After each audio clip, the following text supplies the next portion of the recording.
Graça e paz, bom dia. Estamos de volta com boas notícias, boas novas da salvação em Cristo Jesus, conforme relata o Evangelho de Mateus.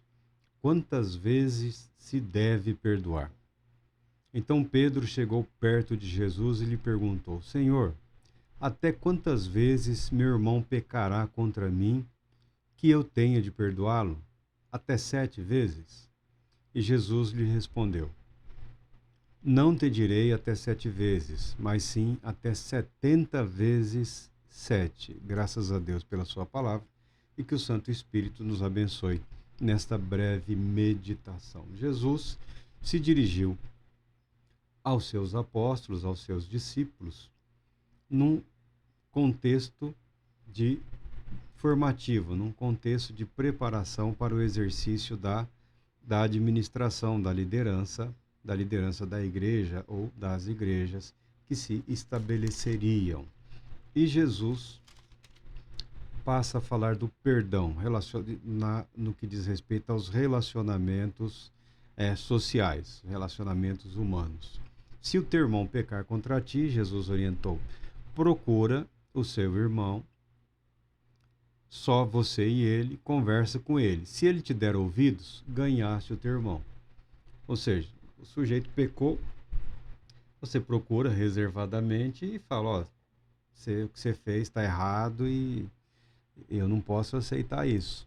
Se a pessoa se retrata, se a pessoa se retrata, você ganhou o seu irmão e acabou o problema. Se a pessoa não aceita a sua palavra, Jesus orienta, conforme orienta o Antigo Testamento, né, 2 ou 3 testemunhas, procura de novo a pessoa, ó, aconteceu isso, isso e isso, e estamos aqui porque concordamos que o que você fez não se deve fazer e você precisa se apresentar aí. Se a pessoa não se retratar, se a pessoa não admitir que errou, esse assunto deveria ser levado à igreja e a igreja deveria chamar essa pessoa, né, toda a igreja, provavelmente na sua liderança, né, chamar essa pessoa e conversar. Então, estamos com um problema, você aí está numa falta com o irmão e você precisa se retratar. Se a pessoa permanece irredutível, essa pessoa deve ser tratada como um pagão ou um publicano, ou como um pecador qualquer. Disciplina eclesiástica, disciplina da igreja. O maior desafio da disciplina eclesiástica é a capacitação de uma liderança apta a exercer esta disciplina. Por quê? Quem pode ser submetido à disciplina eclesiástica? Toda a igreja, todo mundo, incluindo a liderança da igreja, incluindo os pastores, incluindo os presbíteros, incluindo os anciãos,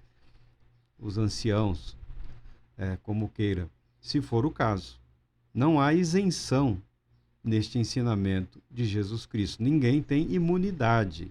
Não há previsão de imunidade. Qual é a dificuldade para os dias de hoje? É que se estabeleceu em determinados grupos uma certa imunidade para algumas pessoas ou alguns indivíduos. A ideia de que há níveis diferentes de espiritualidade ou de vida cristã ou de compromisso com Deus. A ideia de que a liderança instituída, de alguma forma, ela está numa condição de superioridade espiritual aos demais e acaba criando um ambiente particular para tratar do grupo específico e de um ambiente comum para tratar das pessoas comuns. Por aí a coisa já desanda, já se estabelece uma certa dificuldade. Algumas igrejas parecem um pequeno tribunal lá, um tribunal de pequenas causas, um juizado de pequenas causas. É um disse-me disse, é um falou, não falou, disse que a minha saia, disse que o decote, disse que o cabelo, disse que estava com brinco, com batom, que o terno estava muito apertado, que a calça estava agarrada, que o paletó não sei o quê.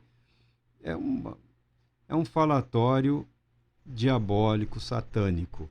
Mostra uma igreja, um grupo ou um momento em que o que está realmente faltando é vida cristã, é vida de comunhão com Deus. Pacificar esses ambientes, essas situações, não é coisa fácil, não é tarefa simples. Mas Jesus está dizendo que se a pessoa que pecou se arrepender, você deve perdoar.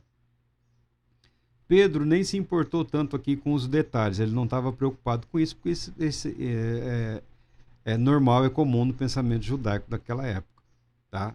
Você vai, procura reparação, se a pessoa não aceita, você reúne testemunhas de que a pessoa realmente cometeu aquele desatino e procura os juízes e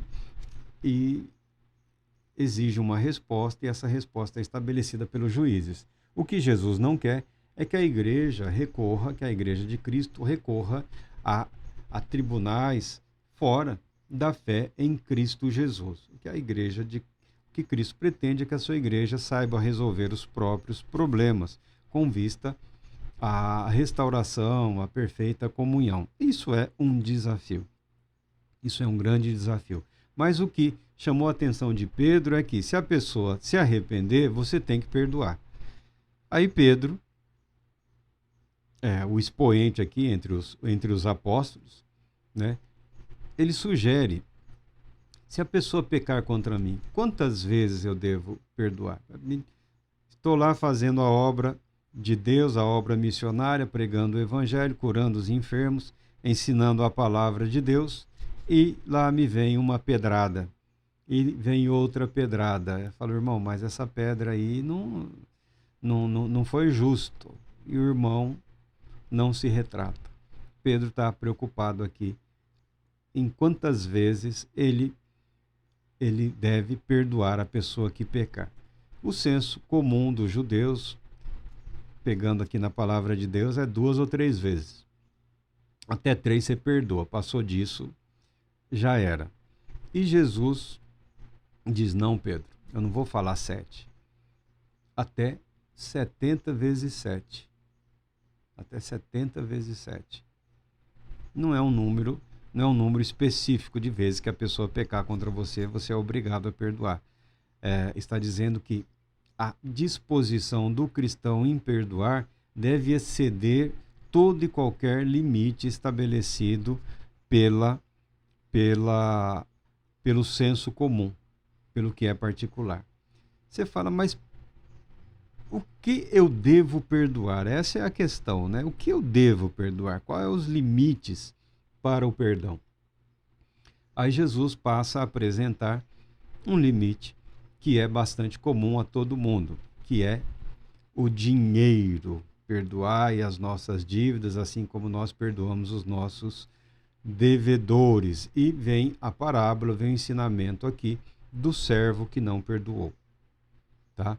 E Jesus passa a falar que o reino dos céus pode ser comparado a certo rei.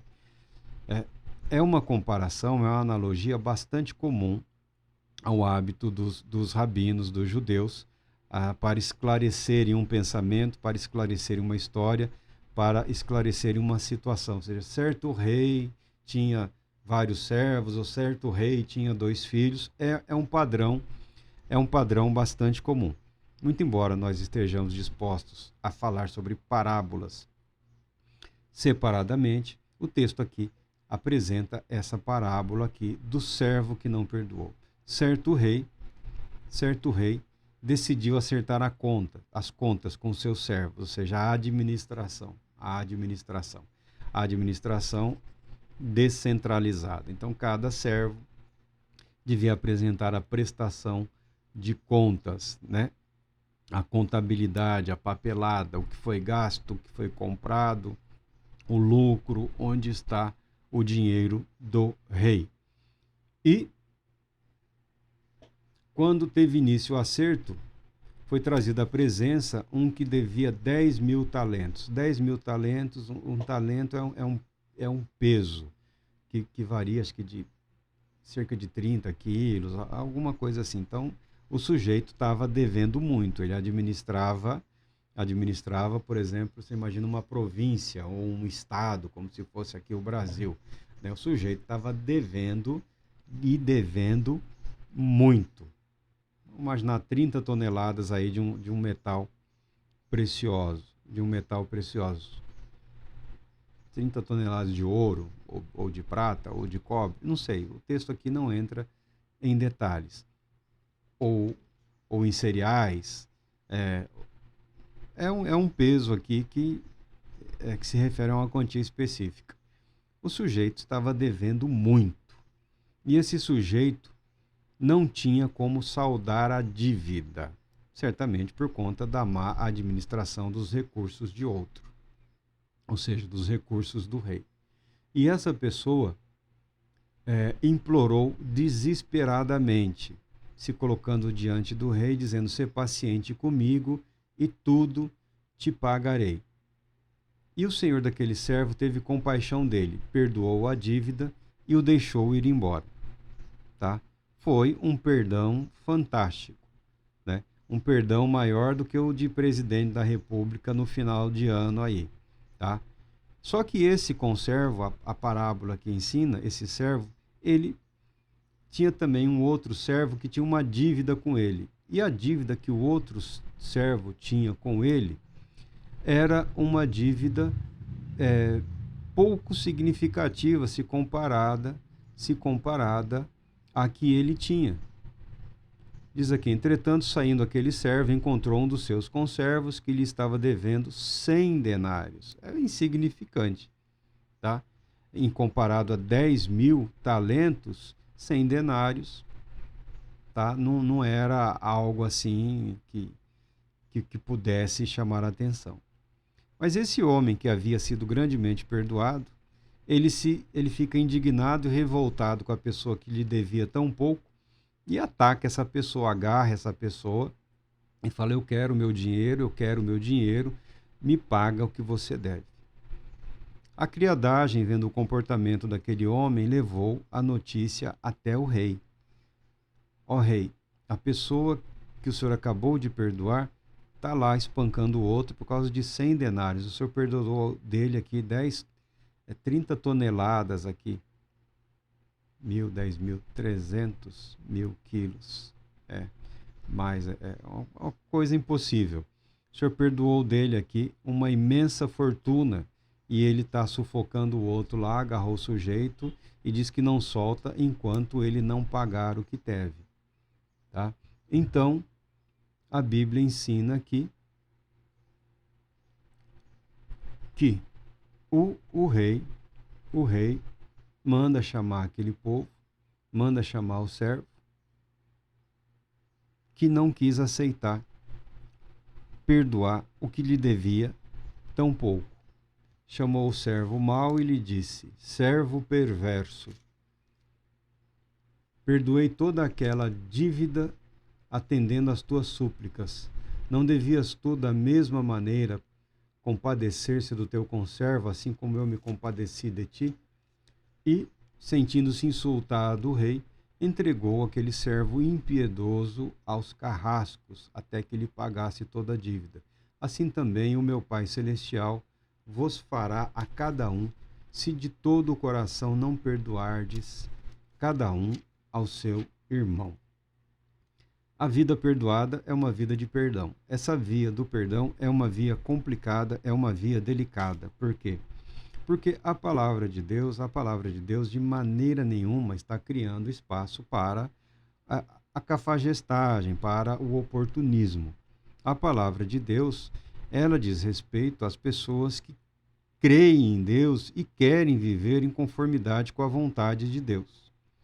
O perdão é um mandamento que ilustra, que corresponde, que exemplifica o caráter daquele que reconhece que foi perdoado muito além do que poderia, foi perdoado naquilo que era impossível ele corresponder às expectativas de Deus.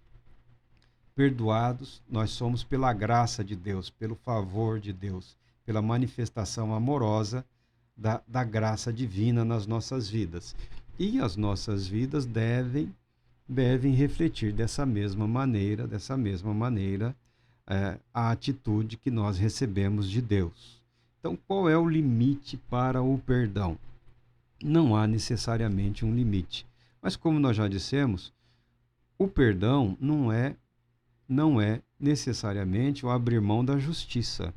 O perdão é abrir mão da vingança. No mundo antigo, a vingança era algo comum. Alguém ofendia, o sujeito ia lá e retribuía a ofensa com outra ofensa.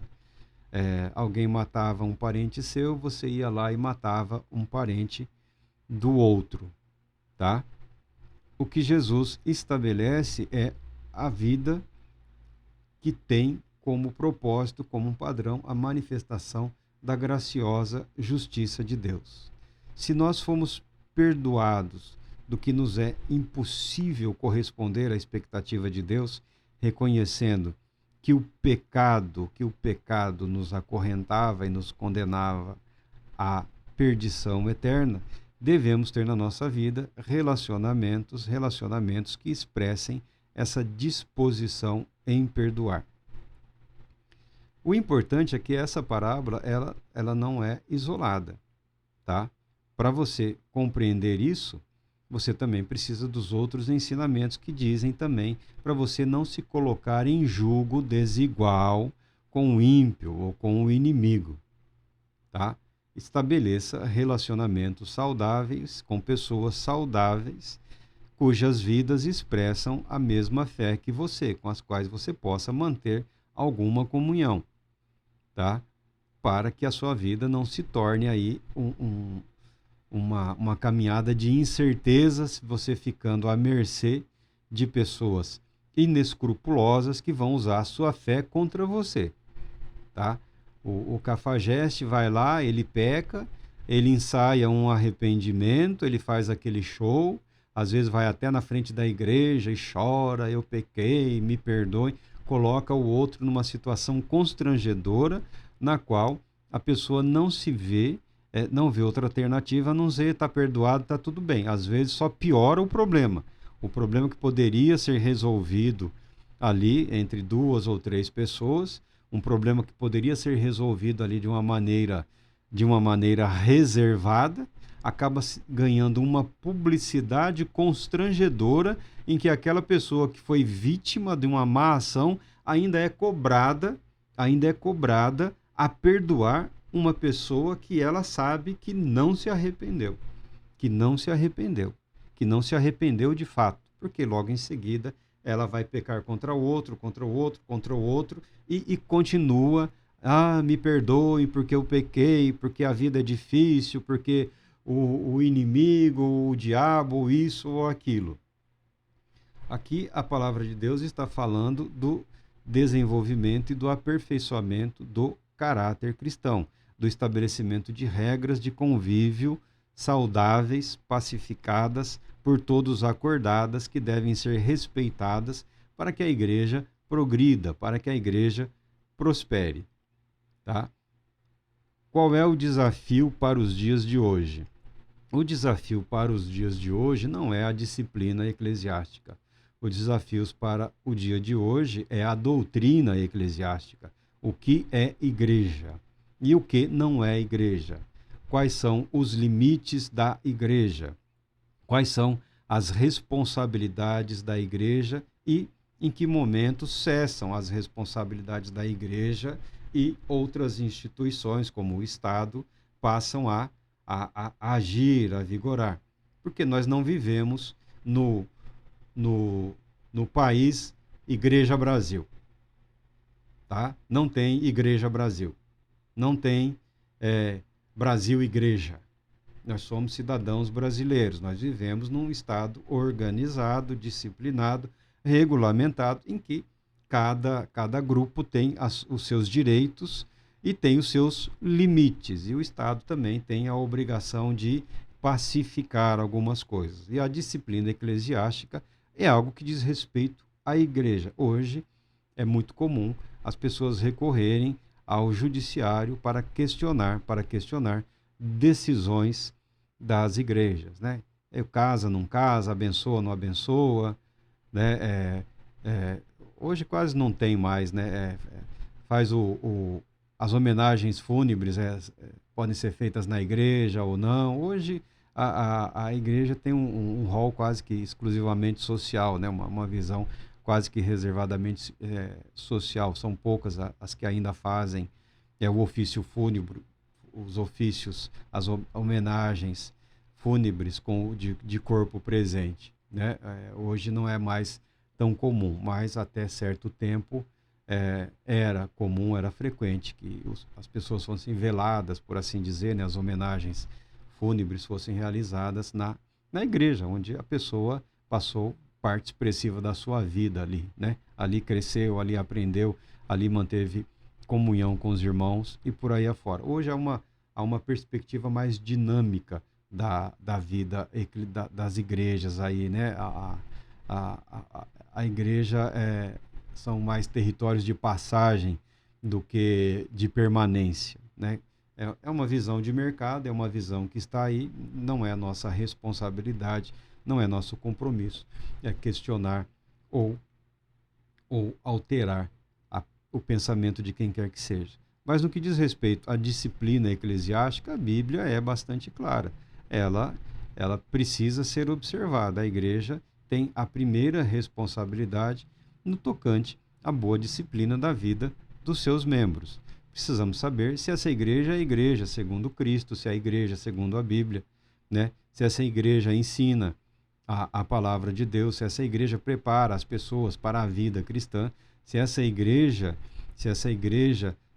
se preocupa em cuidar para que a vida dos seus membros correspondam às expectativas, né, da fé cristã, né? Porque se for só esses centros de arrecadação eclesiástica, aí não há vida comum, né? É só o contribuinte eclesiástico, é só o imposto religioso que se recolhe ali, né? O direito que o cristão tem é o de contribuir e de ouvir e dizer amém. O contexto bíblico de igreja é um contexto um pouco mais abrangente, é um contexto de estabelecimento de uma comunhão, mais do que comunidade, é uma comunhão pela fé em Cristo Jesus, de maneira que ninguém fique sozinho nas suas aflições e tribulações. É o que ensina a Bíblia, né? Sendo 2 ou 3 aqueles que caminham juntos, um fortalece o outro, um edifica o outro, um encoraja o outro, um anima o outro, um ou 2 cuidam daquele que se fere. Então a igreja é uma comunhão de fé, muito mais do que uma comunidade da fé. Não é um condomínio, a igreja é uma comunhão em que a fé em Cristo Jesus deve prevalecer sobre as ambições e desejos pessoais de quem quer que seja. Ainda assim, é um desafio constante nas nossas vidas a postura do perdão. Se a pessoa nunca se arrependeu, eu sou daqueles que recomenda, nem perca seu tempo.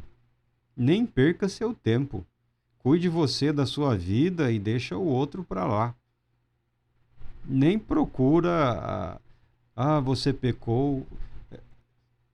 Nós estamos falando aqui, o texto fala provavelmente dos apóstolos, né? Da postura dos apóstolos, de uma ofensa que pudesse estar ofendendo a boa administração, o bom governo da igreja.